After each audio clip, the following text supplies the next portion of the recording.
It's a good sport to be involved in.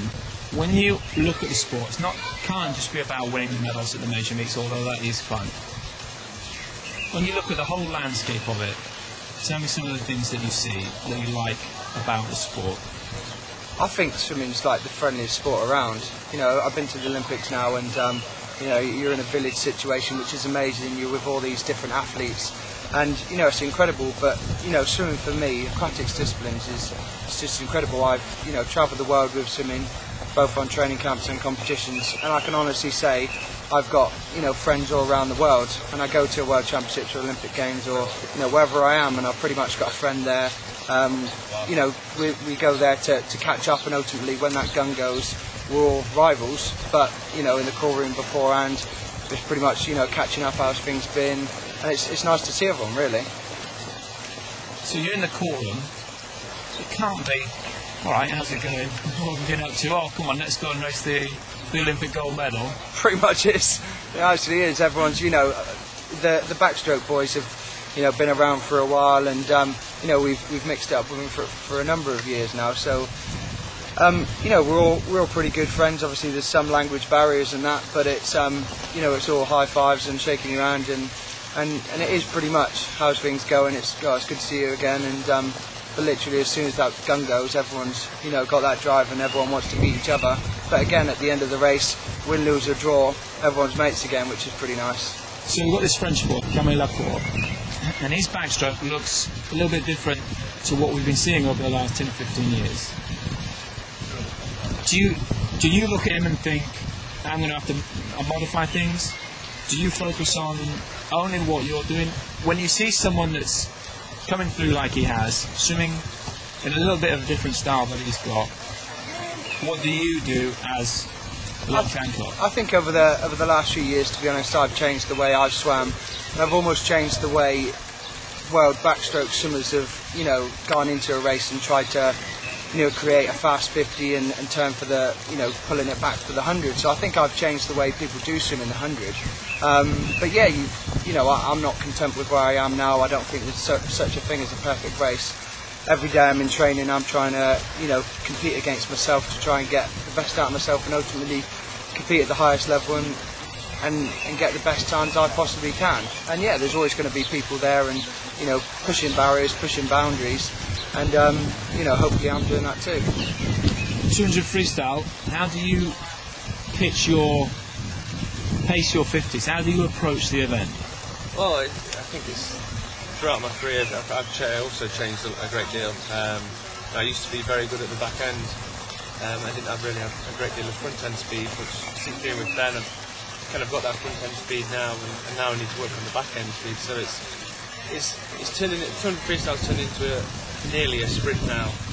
You're seeing guys turning 50 point highs.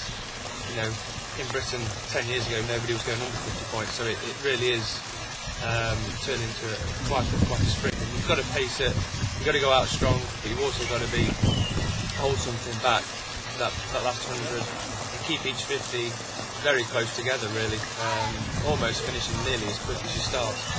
Speaking of sprint freestyle, you've given the 100 freestyles a run on lately. I think I just like swimming. I like mixing it up a bit. Obviously, I'm known for my backstroke 50 and 100, but I do actually like going in and mixing it up, doing a few different events. I did the 200 medley at the Olympics in 2008. Really enjoyed that, made a final. But I just generally like getting out there and racing. Obviously, I'm used to racing the backstroke boys, so when I can get in and push myself and put myself under a bit of pressure against some of the freestyle boys, it's quite good fun. And if I post the time quick enough to make the relay, everyone likes to be involved in the relay, and it's a great team atmosphere and good fun as well. I think when you go in 52, 51 for a 100 backstroke, you would like to think you'd be able to knock out a decent 100 freestyle. And the same with fly as well.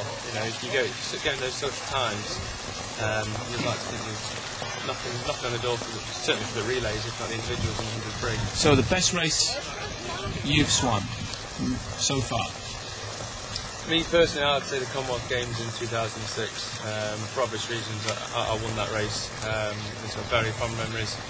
I love the city, Melbourne, and it was a perfect race for me. And obviously, winning the gold medal goes in top of my top of my list, I'd say. I think you probably have to say the 2009 World Championships, where I became world champion in the 50 back and broke the world record. Although I don't think it's a perfect race, I think there's still a few things that I could go back and change. But you know, I got the result, I got the world record, and I got the world championship medal. So, but I think there's plenty more out there, and you know, obviously my main focus has got to be the 100, as it's an Olympic event where the 50 isn't. So you know, that's where my training focus is, and that's what I want to achieve in the next couple of years. The best race you've ever seen? You know, we all enjoy watching all the races. Think back over some of the things you've seen in the past.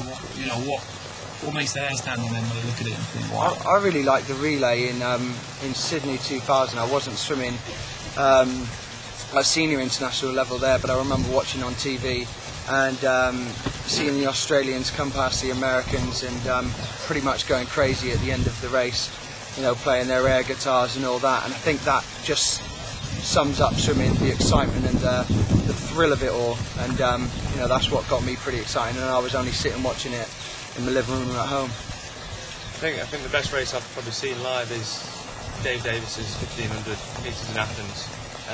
There's 4 of them going for 3 medals, and they were just slogging it away all through the whole 1500. 1500 can be a very boring event when you're sitting there watching it for 15 minutes, but that was an extremely exciting race, and one that he obviously got the bronze medal and extremely well to win that medal. And I think any event where your teammates in it, whether it's our squad mates here or the British team, it adds that bit of excitement as well. So everyone's willing that swimmer on, whoever it may be, whether they're in lane 1, lane 8, or anyone in between. I think everyone's pretty, you know, excited about that race and, you know, cheering them. Seems like now you've got so many people that can make finals and win medals in Great Britain. Whereas 10 years ago, there wasn't really anybody doing that. Anyone that could do that was kind of on their own.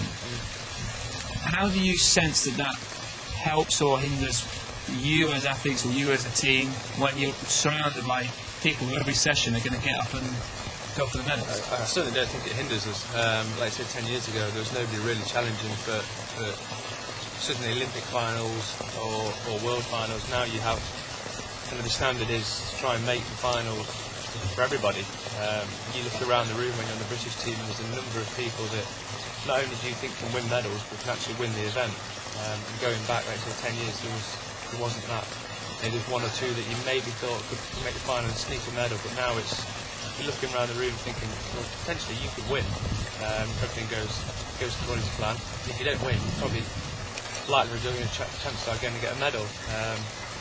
Finals are now starting to become the norm on the British team, and it's a great thing to be a part of, especially going into London next year. We need to get as many people into the finals, contesting those medals and fighting for the gold medals, because ultimately that's what I think we're capable of. It's going to be the most amazing experience. I think it's a once in a lifetime opportunity for us as athletes to compete in the home Olympics.